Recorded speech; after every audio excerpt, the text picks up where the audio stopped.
सरकारी चाकरी पाई नुआ नियम जदि आपण माने भी सरकारी चाकरी करिया पाई चाहुतबे तेबे आसीगला सरकार तरफ एक बड़ घोषणा। एबे जहाँ भी बयस सीमा थिला एबे बयस सीमा को वृद्धि करिसथि। आसीछि नुआ नियम जानिबा संपूर्ण अपडेट ता पूर्वरु वीडियो को लाइक करंतु, सब्सक्राइब करनथिले एबे सब्सक्राइब करी पाखर थिबा घंटी चिन्ह को दबाइ दियंतु। देखंतु चाकरी बयस सीमा 32 रु 42 को बढ़िबा नै राज्य कैबिनेट मोहर मारिछि, जहाकु नै सरकारी चाकरिया आशायी माने खुशी अछंती।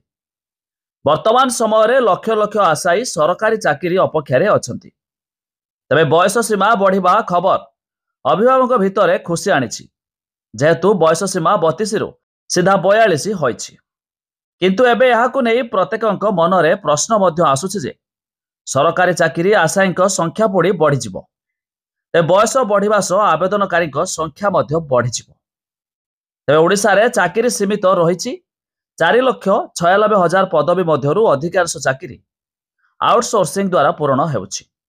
आउ किछि चाकरी कंसल्टेंसी माध्यम रे मिलुछि। चाकरी संख्या मध्य स्थिर अछि। तबे सरकार अवसर परे पुणी नियुक्ति देउछंती। विधानसभार तथ्य अनुसार राज्य रे 9 लाख रु अधिक छात्र छात्री श्रम नियोजन कार्यालय रे पंजीकरण करी चाकरी अपेक्षा रे अछंती। आशायी कहिसंती सरकार का निष्पत्ति स्वागत योग्य, किंतु अधिक रु अधिक नियुक्ति सुजोग सृष्टि करा जिबा दरकार।